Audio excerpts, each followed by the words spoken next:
There. Okay.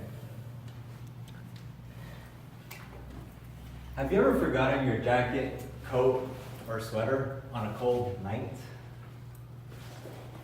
I'm sure you have. And usually for us guys, when we forget our jackets, we're like, man, I forgot my jacket. Why was I rushing myself?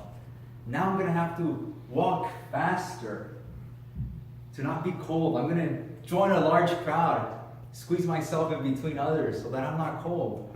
Or hide behind a wall or something to avoid the cold. But when women get cold, they're like, I got this, not a problem. They quickly forget about the loss of their jacket and quickly move on to the possibilities of acquiring one, especially if they're single. They'll look around, and sure enough, they'll see some of their friends. Steve over here has a black leather jacket. Robert has a great thick coat.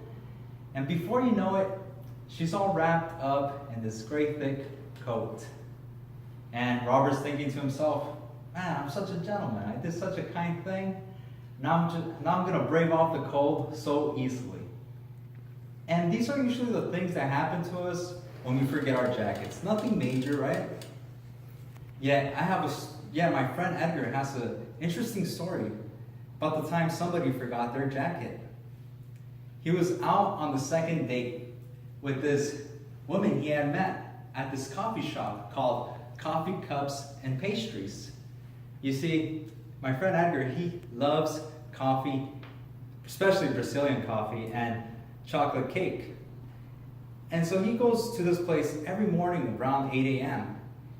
But this time it was different. He walked up to the counter and there she was, Jules, in front of him, wearing these nice, bright, shining earrings and her face emanating with so much light.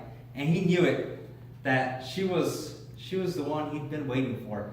And he goes up to her and he's just in awe and in shock. And he's like, man. And he tells her, from 1 to 10, you're 1,000 points in my scale. You break my scale. You're amazing. And so he didn't wait any longer. He asked her out on a date. He told her, what's your name? What's your number? What are you doing Friday night? Let's go to rollerblades and disco. And sure enough, she agreed. And they go to this place on Friday. He picks her up. They go to rollerblades and disco. And he's there with her. And there's music. There's all these lights and everything.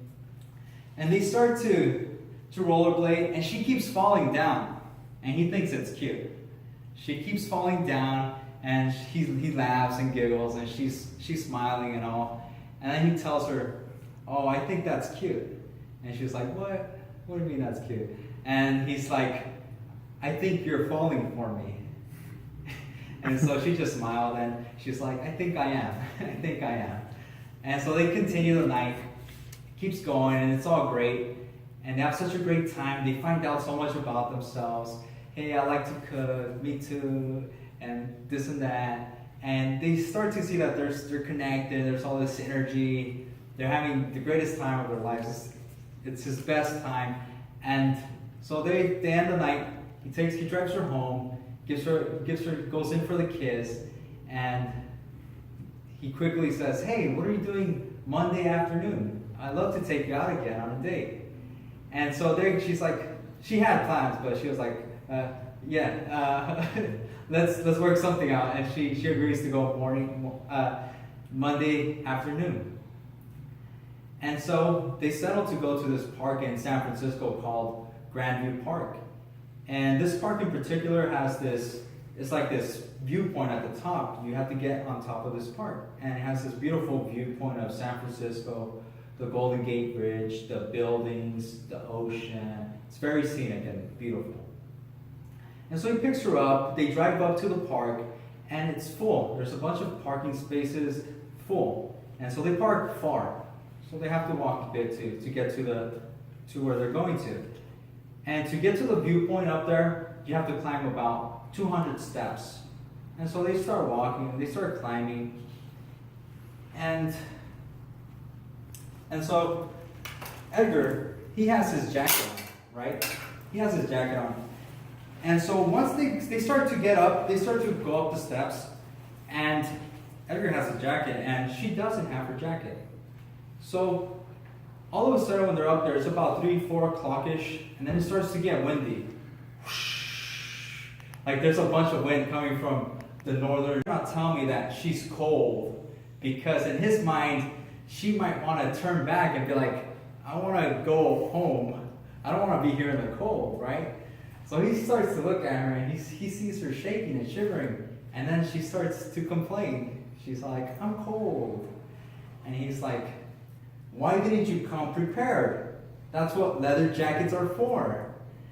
And she got mad. She's like, wait, hold up. She goes like this. She's like, you don't talk to me like that. I'm from Texas. And so he was like, whoa, whoa. And he was like, oh shit, I'm about to lose her. And so he's like, you know what? I'm gonna offer her my jacket. And so he takes off his jacket and says, Jules, come over here. This is for you. But she doesn't move. She's like, nah, this guy's crazy. And so he's like, okay. So he attempts to put the jacket on her. But as he's attempting to put the jacket on her, they both realize that the jacket doesn't fit. She has a bigger build than him. Oh. She's 6 foot something, and let's just say he's not quite up there yet. And so when this happens, he puts on back the jacket or whatever. So when this happens, she's like completely turned off. She wants to leave immediately. She's like, this isn't gonna work out. And he looks at her, and he knows, he's seen that look many times before, and he knows that it's going nowhere. So she starts to head back down the steps, and she's like, come on, take me home. Let's get out of here. And so sure enough, he drives her home, and ever since then, it went really sour from then on. He doesn't even go to the coffee shop anymore. And he's never called her back, and likewise, she's never called him back because it was so awkward.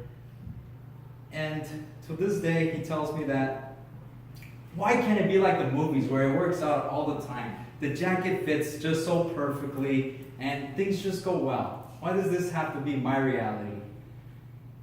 And I tell him, I don't know, man. What can I say? It's your luck. What's the moral of the story? And he says, the moral of the story is, ladies, don't forget your jackets. Thank you.